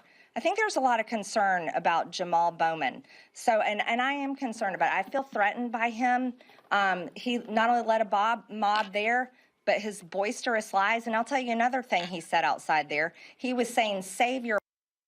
Enough of that fool. The scary black man joins us right now, Congressman Jamall Bowman.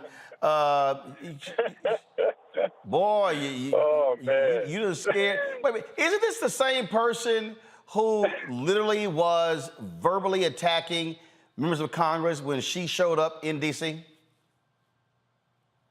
Verbally attacking members of Congress, taking pictures with an AR-15 with my sisters from the squad behind her in a picture, stalking and chastising the young man, David Haig, who leads the March for Our Lives movement, stalking AOC at her congressional office.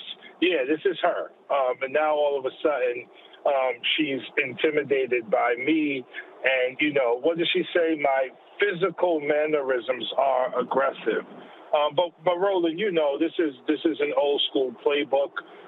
But this is an old school playbook that's very dangerous and reckless and leads to the targeting and killing of black men throughout history, whether it's Emmett Till or Tamir Rice or Mike Brown. Once a white person says they feared for their lives, that's it. Now they have clearance to kill a black person simply because they are black. So that's why I respond very, very assertively today, just calling it out for what it was. And she needs to be held accountable. She needs to be asked very directly by journalists, do you want to see harm done to Congressman Bowman? That's what she needs to be asked, and she needs to be held accountable for what she said. Well, and again, I mean, this is somebody who has been loud, boisterous. And last I checked, isn't this the same dumbass who stood up in the State of the Union yelling, hollering, and pointing her finger at the President of the United States? Yes, that's her. I mean, this has been her MO since she's gotten into Congress. Her MO has been aggressive confrontation with the Democratic Party and specifically towards members of the Democratic Party who are of color. I mean, if you watch my engagement, Yesterday, it wasn't even aggressive. It was more gregarious and more of a friendly banter, if you will, where I was pretty much telling her, do something with your party. They should have expelled George Santos. Get your man out of here and save your party because y'all are hanging by a thread. She was the one, if you look at the video, her hand was in my face, and she was smiling the entire time. So she probably went to bed, slept on it, thought about it, and was like, you know what? If I say X, Y, and Z tomorrow, I could not just put a target on his back, but I could raise a lot of money from my base as a result of that. So that's who she is. That's who they are. QAnon, MAGA, conspiracy theory Republicans. And that's why we got to vote them out next year and vote the right people in so we can do some real governing. Last point, and your point is obviously fundraising, but let's also be honest with what really happened here. They were defending a massive liar. And this is a liar, correct. Marjorie Taylor Greene, defending a liar, George Santos. So a liar defending a liar. A liar defending a liar, and that's why we have to speak truth to power, and we have to be relentless in our pushback, because if we don't, their lies will occupy the minds of the American people to the point where people will either come out and vote for that nonsense or stay home. And we can't have people staying home next year, not only when it comes to the presidency in the House, but we got to take a few more seats in the Senate. That's the only way we're going to get voting rights, gun control, women's right to choose, and everything we've been fighting for decades. We got to turn out strong in 2024. Indeed, Congressman Jamall Bowman, we certainly appreciate it. Thank you so very much. I guess she wants you to walk around with a teddy bear in the halls of Congress because you're just too vocal. Peace and love, y'all. Talk to you soon. Appreciate it. Thanks a lot. Lauren, look, this is a drama queen. She's also an idiot. That's what she is. And people have to understand. And again, when people, if you don't vote in your district and then a Republican wins, you empower someone like her. Remember, when Republicans were in the minority, she was stripped of her committees. She sat here and cut a deal with Kevin McCarthy. He has empowered this fool who has lots of power now that Republicans control the House. Right. I mean, I think it's likely that, the Democrats, I think, have a pretty good shot with members like her around doing these types of stunts of getting the, House back in 2024. But you never know. The truth of the matter is that the Democratic Party needs more messengers like Jamaal Bowman. Jamall Bowman is dangerous, all right. He's dangerous for people who are lying. He's dangerous for Byron Donalds. He's dangerous for Thomas Massey. He's dangerous for anybody who's just going to lie or ignore, school shootings where 9-year-olds are getting murdered, at their school. So, yeah, he's problematic because Jamall Bowman is the lethal combination of assertiveness and intelligence. And when you have intelligence going up against people who are not very bright, they get exposed. And you'll notice that Marjorie Taylor Greene is at her angriest when she gets exposed by somebody who's clearly more smart, a lot smarter than she is, namely people like Congresswoman AOC, again from New York. She seems to have a thing for New Yorkers, by the way, if you notice. AOC, she stalked at her office and talked through the mail slat in AOC's door, which was one of the strangest events on Capitol Hill in a long time. She had a real obsession with Alexandria Ocasio-Cortez, and Alexandria Ocasio-Cortez had done absolutely nothing to Marjorie Taylor Greene. I wrote a piece for The Guardian, I think it was last year sometime. There was a legitimate and very persistent concern that one of 3 members of Congress was going to bring a firearm onto the floor of the House. And at the time, there were metal detectors up because Speaker Pelosi at the time had installed metal detectors. One of those 3 members, were Lauren Boebert, Madison Cawthorn, and Marjorie Taylor Greene. They were going to bring a firearm onto the floor of the House. That's where she stands. Another example, just like Jim. No governance, no nothing, just stunts all day long. All day long. Here's the deal here, Greg, that we have to understand, and that is, to Lauren's point, Republicans, they have their firebrands. They go out there, they yell, holler, scream, and whatever, but they also drive their base. Democrats like to be all nice and more gentle. No, sometimes you got to call folk out and light that ass up. You're absolutely right, Roland. And, you know, this is a hard one for me because I like Jamall Bowman. Every time I've seen that brother, he's affable, he's good-natured. You know, Byron Donalds, who's a huge clown, literally and figuratively. Even when he's clowning Byron Donalds, he got a smile on his face. But let me be very clear about this. And he said this on the steps of the Capitol in the wake of this woman doing what she did. She put a target on his back, man. She put a target on his back. She's weaponizing. You know, God forbid anything happened to him. But this, it was right behind my teeth. I paused. So let me just say it another way. Marjorie Taylor Greene with her home gym, neighborhood gym look, and her WWF couture looking like Ric Flair on the floor of the National Legislature with her arms out. God only knows what this beast does, roaming around with whoo in her mind. She put a target on that brother's back. Do you understand what it means when you say you're threatened by a black person? AOC, you say, Lauren, I mean, she don't wear a buck dripping wet, but even she came up behind him and said, bro, she's not worth it. She had a smile on her face because what she's signaling is kill him. I mean, it's all jokes aside. This goes back to even Abe Jones.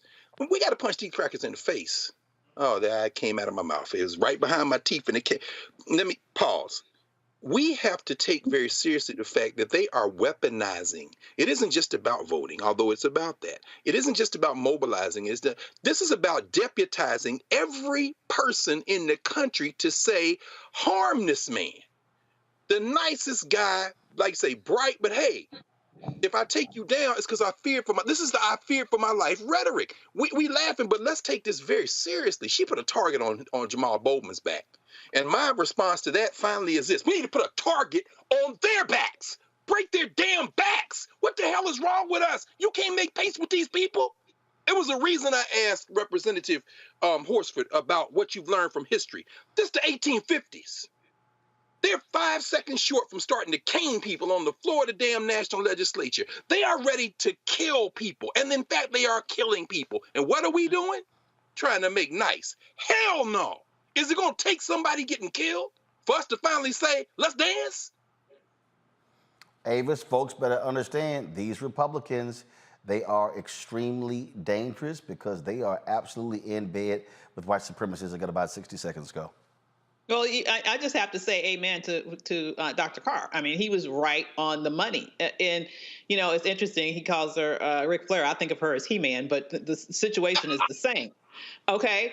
She uses violent rhetoric all the time. And this was a very shrewd way of her to say, this big black man threatened me. And we know who she is speaking to. This is a party that appeals not only to white supremacists, but to violent white terrorists. And that's exactly who she was conjuring up with those comments. Absolutely, absolutely. So, all right, folks, got to go to a break. We come back, going to get an update on this case out of Delaware State. Remember where the women's lacrosse team was pulled over by, again, these racist cops? It keeps happening, but you know how it is. To be black in this country, it is what it is. And so we'll talk to the attorney for 25 of the 27 folks who were on that bus. If you're also on YouTube, hit the like button, y'all. Why am I asking y'all to do this? I see all y'all on here, nearly 3,000. You comment like crazy. Why don't we have as many likes? Impacts the algorithm. So please hit the like button. If you're watching our app, please share your comments as well in the OTT app. Speaking of the app, download the Black Star Network app, Apple phone, Android phone, Apple TV, Android TV, Roku, Amazon Fire TV, Xbox One, Samsung Smart TV. Also, watch us on Amazon News. If you go to Amazon Fire, all you got to do is go to Amazon News. You can watch our 24-hour streaming channel on that particular platform. We appreciate that. Also, if you want to join our Bring the Funk fan club, send your check and money orders to P.O. Box 57196, Washington, D.C. 20037-0196. Cash App, $RM Unfiltered. PayPal, R Martin Unfiltered. Venmo is RM Unfiltered. Zelle, Roland at RolandSMartin.com. Roland at RolandMartinUnfiltered.com. Shout out to Yvette Tingle, Smiley, Mason Moulton, Earl, also Joseph Lagarde, Marilyn Platinum, Kevin Whitehead, James Smith, Helen Smith, Greta Castro, Jackie Kinkle, Mark Grant, Ronald Mitchell, Tina Winston, Preston, LP McIntyre, Shafar Flowers, Robert Davis, Ed Kirk, Frank Williams, Shakori Richardson, Cynthia Wilder, Reginald Campbell, Michael Norris, Erica George, Kenneth, let's see, Black Knight, John Perrin, Theodore Green, Angela McKinney, Abdullah Shuab, Cherry Jackson, Chandra, Laverne King, Leola Yarbray, Janice, Christopher Wilson, as well as Denise Hardy, Shavian Sars, Clarence Chappelle, Michael Potts, Walter, Randy Faison, Andre Wilson, Mark Abrams, Marvin Hunter, Orrin Leary, Vincent Bush, Chantel, Crystal Handy, Wanda Bennett Gould, for all contributing to our show. And be sure to get a copy of my book, White Fear, How the Browning of America is Making White Folks Lose Their Minds. We'll be right back.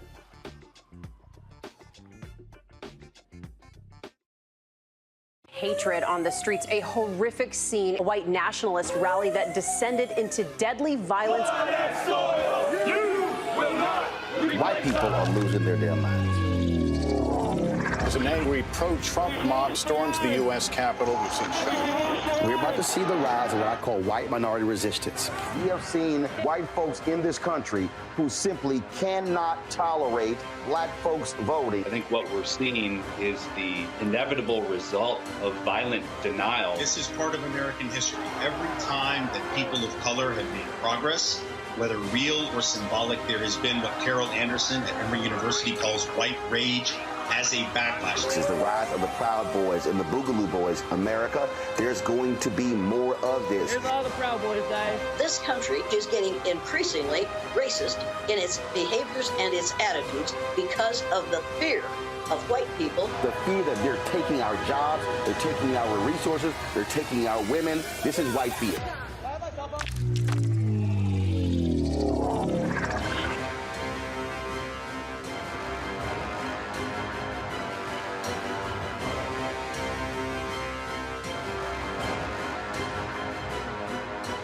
Black Star Network is here. Oh, no punch! I'm real revolutionary right now.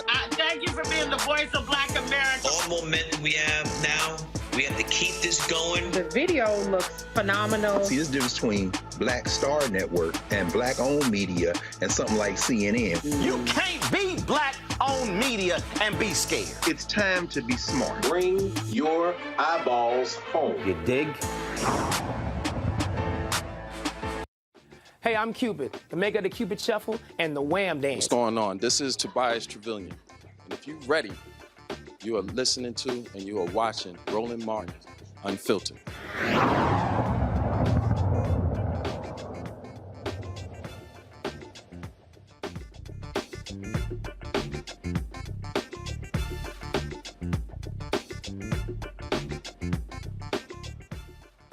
The DOJ and a Georgia Sheriff's Office have reached an agreement with regards to a racial discrimination complaint filed by HBCU Delaware State. Now, you might remember Liberty County deputies stopped and searched the Delaware State University women's lacrosse team bus when they were driving in the left lane on I-95.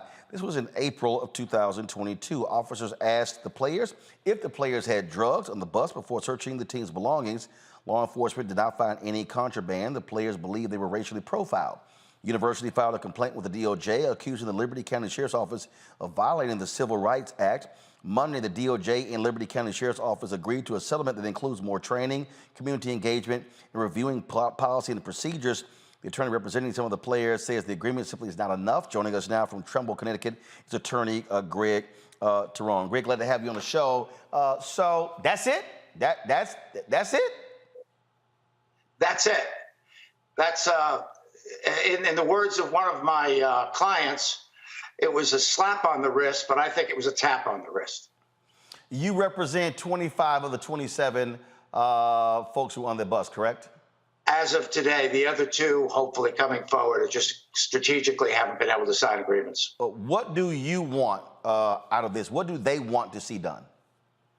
Well, I think they want an examination of their civil rights, which includes the Fourth Amendment to the Constitution, which protects against unreasonable searches and seizures, and also the Title VI of the U.S. Code, which is the Civil Rights Act of 1964, racially profiling them to search the bus after the officers realized that there were black college lacrosse players on the bus. Well, it's abundantly clear. They want justice, Roland. And justice doesn't mean that the United States Justice Department, in its role to investigate crimes, takes the internal investigation of the Liberty County Sheriff's Office, which was drafted by their own attorney.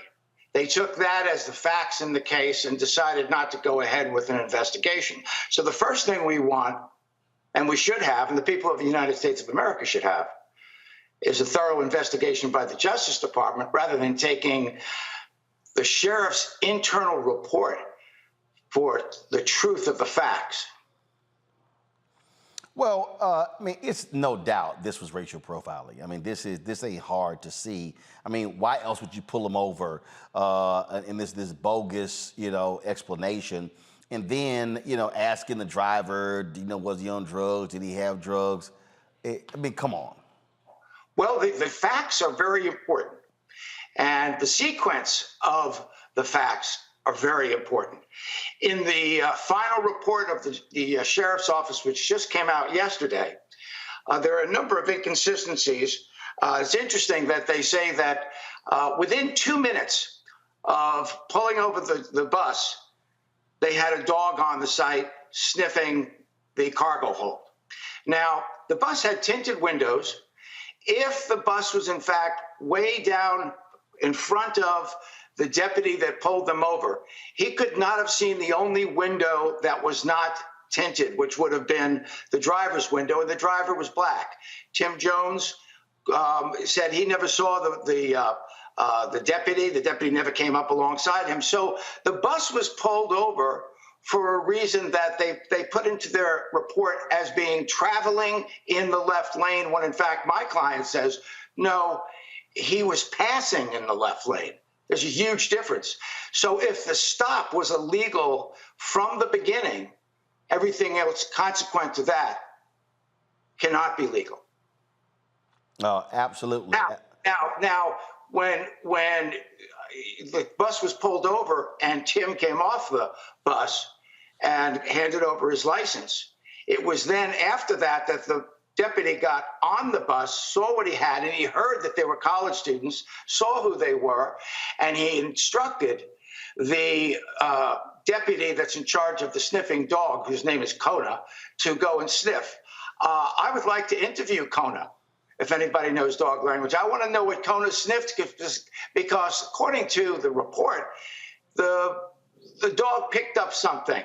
And so they pulled out luggage and personal items of some of my clients, pulled apart their luggage, actually took apart and unwrapped a gift that was given to one of my clients and from her aunt, and it had nothing. And in fact, you can see it right there in his hand.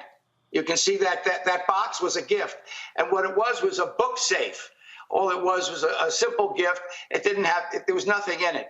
Now, these deputies were supposed to be doing an interdiction, not a personal inspection of people's goods to find out if they could find a little bit of contraband. That's not the purpose of what they were supposed to be there for. Well, will we see what is happening? Are you planning on filing a civil lawsuit against the department? Absolutely. And the deputies, all of them, and the sheriff. Okay. In federal court in Georgia. All right. Greg, I appreciate it. Thanks a lot. You bet. Thank you. I'm going to take a quick break, come back, talk to my panel about this. You're watching Roland Martin Unfiltered on the Black Star Network. When you talk about blackness and what happens in black culture, we're about covering these things that matter to us, speaking to our issues and concerns. This is a genuine people-powered movement. There's a lot of stuff that we're not getting. You get it, and you spread the word. We wish to plead our own cause. Too long have others spoken for us. We cannot tell our own story if we can't pay for it. This is about covering us. Invest in black-owned media. Your dollars matter. We don't have to keep asking them to cover our stuff. So please support us in what we do, folks. We want to hit 2,000 people, $50 this month, raise $100,000. We're behind $100,000, so we want to hit that. Y'all money makes this possible. Check some money orders. Go to P.O. Box 57196, Washington, D.C. 20037-0196. The Cash App is $RM Unfiltered. PayPal is R Martin Unfiltered. Venmo is RM Unfiltered. Zelle is Roland at RolandSMartin.com. On the next A Balanced Life with me, Dr. Jackie, we're talking about leveling up, or to put it another way, living your very best life. How to take a bold step forward that'll rock your world. Leveling up is different for everybody. You know, I think we fall into this trap, which often gets us stuck because we're looking at someone else's level up journey, what leveling up means to them. For some, it might be a business venture. For some, it might be a relationship situation, but it's different for everybody. It's all a part of A Balanced Life. That's next on Black Star Network. Hello, everyone. It's Kiara Sheard. Hey, I'm Taj. I'm Coco. And I'm Lily. And we're SWV. What's up, y'all? It's Ryan Destiny, and you're watching Roland Martin Unfiltered.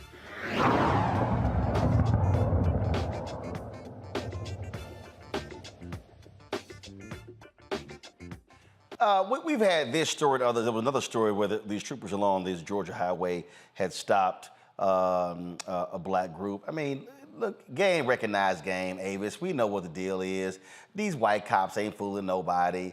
It was straight up racial profiling, and I hope they sue, and I hope they beat their asses in court. Absolutely. It was profiling. It was harassment, actually. I feel really bad for these young women who were out there representing their university, looking to participate in their sports, and to have to be targeted in this way, and let's just say likely humiliated in this way for no other reason than the fact that they were Black is very ridiculous. And so I'm so happy that they have legal representation, and I'm hoping that they will sue each and everybody involved, which it sounds like it's what they're doing, because they deserve to be completely well compensated as a result of that transgression. Lauren? Yeah, I'm wondering why they haven't sued already. What's taking so long? It was April 2022. Why haven't they sued already? Why hasn't a civil lawsuit been filed already? This is not, the 1950s or whatever that we're reliving with these idiot incidents that are clearly racially motivated. There's no way in this world that anybody can ever imagine that some white baseball team would be stopped and frisked in the same exact way. And, you got to love the fact, too, there's probably at least, 30 people on that team at minimum. And so you mean to tell me they searched the entire bus and found absolutely nothing, right? Of course, because there was nothing. There was nothing to find. But you can't find in the news a comparable incident where, these troopers in Georgia, sheriff's office in Georgia is stopping a white bunch of dudes going to play baseball or something like that. No way in the world. Hockey. I mean, it's outrageous. I'm shocked that a suit has not been filed already. I wonder what the delay is. And I think they should make as big of a deal out of it as possible. These are the types of things that we should not be okay with or getting used to or shrugging our shoulders at. This is nonsense. It is complete nonsense. Greg? Absolutely, Lauren. And Roland, when the autopsy of this criminal enterprise called United States of America is written, a key piece of it will be the failure of the federal framework. We have to remember that it has only been through federal intervention that anything close to some form of equity as it relates to rights, human rights, and has been affected. These white nationalists have been the same throughout the history of this criminal enterprise. And it has only been when the federal government got involved, with all due respect to the Civil Rights Division and our friend Kristen Clark and everything she did. I read the memorandum of agreement. What the hell? They've got a line in there. They got a paragraph called facilitated dialogue. Boy, I got to stop myself tonight. These people at the sheriff's office have offered to meet with the students, the driver, and coaches involved. And they say in the memorandum of agreement, if the offer is accepted, this meeting will be held in a safe, supportive, and inclusive environment. Where the hell is that going to be? Nigeria, South Africa, or Brazil? Because it damn sure ain't the United States of America. The federal government has to intervene. This is why these people in these states get away with it. We've got to pay attention. In the next couple of weeks, you're going to be reporting on these Supreme Court decisions. They have gone to the mattresses, everyone, in the state houses, in the local, and they are daring the federal government to stop them. And right now, the federal government has abandoned any idea that they're going to do anything. And as a result, this thing is getting ready to go so far south that once it goes that way, it's not going to be put back together again. This is not just a small thing. It's representative of some much larger cycle in the history of this country. Indeed. And look, I just need folks to realize that when we talk about sheriff's offices, sheriffs are elected positions. They are elected positions. And when we stay home or when we don't maximize our numbers, then guess what? We get that. And look, I get it. There are a lot of places that are hardcore areas that are, overly Republican. But it's a lot of places that people keep making a mistake. Like in Tennessee, 75% of those races in Tennessee, when people ran, they ran unopposed. Teach. It's kind of easy to win when nobody runs against you. And so we just need to understand that. All right, quick break. We come back. Final comments on Roland Martin Unfiltered on the Black Star Network.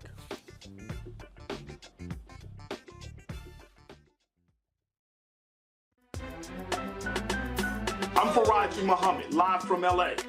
And this is The Culture. The Culture is a two-way conversation. You and me. We talk about the stories, politics, the good, the bad, and the downright ugly. So join our community every day at 3 p.m. Eastern and let your voice be heard. Hey, we're all in this together. So let's talk about it and see what kind of trouble we can get into. It's The Culture, weekdays at 3, only on the Black Star Network. Next on the Black Table with me, Greg Carr. Democracy in the United States is under siege. On this list of bad actors, it's easy to point out the Donald Trumps, the Marjorie Taylor Greenes, or even the United States Supreme Court as the primary villains. But as David Pepper, author, scholar, and former politician himself says, there's another factor that trumps them all and resides much closer to many of our homes. His book is Laboratories of Autocracy, a wake-up call from behind the lines. So these state houses get hijacked by the far right, then they gerrymander, they suppress the opposition, and that allows them to legislate in a way that doesn't reflect the people of that state. David Pepper joins us on the next Black Table, here on the Black Star Network. Black TV does matter, dang it. Hey, what's up, y'all? It's your boy Jacob Lattimore, and you're now watching Roland Martin right now. Yee.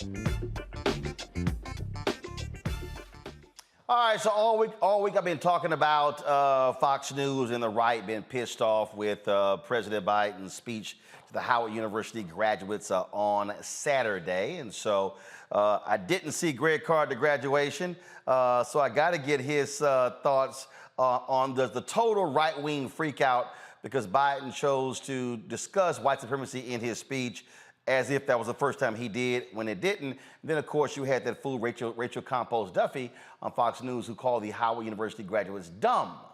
Now, Jesse Waters in his commentary tried to praise them as being smart and brilliant, but we know he's pretty stupid himself. Bro, why would you pull me in there, brother? You know I was in Philadelphia with our friend and brother Martin Lamont Hill. I wasn't going nowhere near no Joe Biden speech. And as far as that's concerned, the last, and I don't miss commencement. I'm very serious about the high holy days at HBCUs. I went to one. This is the first time in 23 years at Howard that I did not put on my robe for the recognition ceremonies or for commencement. And a great deal of that has to do with the current administration, quite frankly. I feel very strongly about the neoliberal university. I feel very strongly about celebrity clout chasing models for higher education. And I feel very strongly about the idea that some HBCUs have now become to aspire to be DEIUs, in fact, diverse, equity, and inclusion universities. So I wasn't even there to hear Joe Biden. Of course, we're going to expect this kind of thing in terms of attacking. But quite frankly, that makes it easier for folk to do less. Because even with the critical race theory stuff and the AP African-American Studies course and all that, people can be very heroic when open white supremacists attack everything. The challenge we have is to be the kind of black that ignores that and pushes forward. And I'm very skeptical about where we are in higher education in general. Joe Biden picked up some cheap points on Saturday, and I certainly wasn't going to sit there and bear witness to it. But I do want to mention, Roland, that, again, happy Haitian Flag Day. We have to raise the name of the legendary Catherine Flon, who, when Jean-Jacques Dessalines ripped the white out the middle of the Haitian flag after the French killed Toussaint in the jail, said, "You'll never mistake the Haitian flag for the French flag again." And the sister Catherine Flon, the legend has it, stitched together the red and the blue, brother, with the little white square in the middle that says, "In unity there is strength." So shout out to that sister who is the mother of the Haitian flag. Damn Bessie Ross, who I would put with Joe Biden, who was probably there in Philadelphia when she was stitching that other flag. But anyway, I wasn't there. Avis. Fox News been on a tear all week. They're just so upset because he called out white supremacists. Yeah, well, they can stay mad as far as I'm concerned. There was nothing that he said that was incorrect. It's factual. In fact, it's not news. I mean, for years, forever, honestly, the biggest terrorist threat in America has been white men. And it still is that. That is still the case today. But we all know that they have an aversion to facts, right? We all know that. That's why they owe $1 gazillion and is about to be sued again. So, what could we expect? That's what we can expect from these folks. They continue to lie. They continue to to sort of thwart the truth. And when they are confronted with the reality of the violence of the constituency that they seem to be bending over trying to appeal to, instead of acknowledging it, they're going to sit there and have freak out temper tantrums in the way that we just saw that they did. Lauren. Well, I mean, to Dr. Carr's point, I feel like we're in like a moment here the last 5 or 6 years where the federal government is not up to the task of what's going on. Certainly Merrick Garland is not up to the task of what's going on. I mean, we're seeing real violence in real time. We saw Mother Emanuel. We obviously saw Buffalo. We saw the attack on the Capitol. We saw a race riot in Charlottesville. We're seeing members of Congress openly say that they're okay with white supremacists in our military. We got a member of Congress who has a white supremacist on his staff. That would be Paul Gosar. We see DeSantis fundraising for some guy that killed a black guy on the subway in New York, proudly fundraising as if it's some badge of honor to fundraise because a black man was killed. We saw that same sort of thing with Eric Garner, with that cop, Dan Pantaleo. They gave him, they raised his salary and they gave him a nice desk job and all this other stuff because he killed Eric Garner. I mean, they rewarded him. This is all out in the open. And nobody seems to be pushing back hard enough on this, in my view. It's good to see the Black Caucus is planning something, but we got to get real with the reality that we're living with over the last few years. I'd say the last 6 or 7. Donald Trump has basically made it fashionable to be openly racist. Yep. And this party has made violence fashionable. Well, again, they know exactly who their supporters are, and that's why they're catering to them. Avis, Lauren, Greg, I certainly appreciate it. Thank you so very much, folks. I will see y'all tomorrow right here on Roland Martin Unfiltered on the Black Star Network. Do not forget, download our app, Apple phone, Android phone, Apple TV, Android TV, Roku, Amazon Fire TV, Xbox One, Samsung Smart TV. Also, join our Bring the Funk fan club. Your dollars make it possible for us to do what we do. Without you, it's not going to happen, y'all. P.O. Box, send check and money orders. P.O. Box 57196, Washington, D.C. 20037-0196. Cash App, $RM Unfiltered. PayPal's R Martin Unfiltered. Venmo is RM Unfiltered. Zelle, Roland at RolandSMartin.com. Roland at RolandMartinUnfiltered.com. Be sure to get your copy of my book, White Fear, How the Browning of America is Making White Folks Lose Their Minds. Available at bookstores nationwide. Amazon, Barnes & Noble, Target, Books A Million. Download your copy on Audible. I will see y'all tomorrow. Holla! Folks, Black Star Network is here. hold no punches. I'm real revolutionary right now. Support this man, Black media. He makes sure that our stories are told.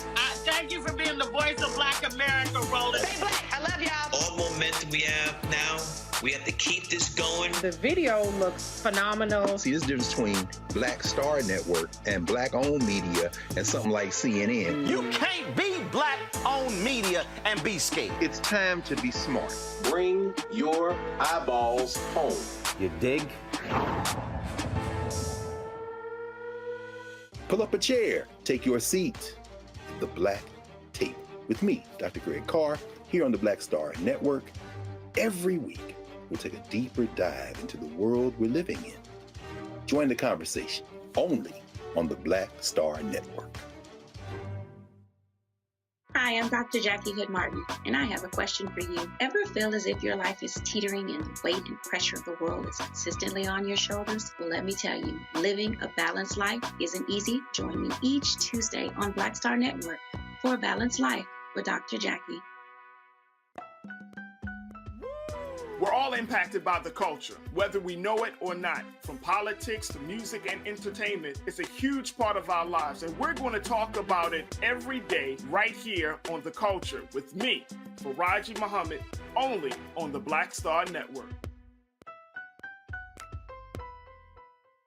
I'm Deborah Owens, America's Wealth Coach, and my new show, Get Wealthy, focuses on the things that your financial advisor and bank isn't telling you, but you absolutely need to know. So watch Get Wealthy on the Black Star Network.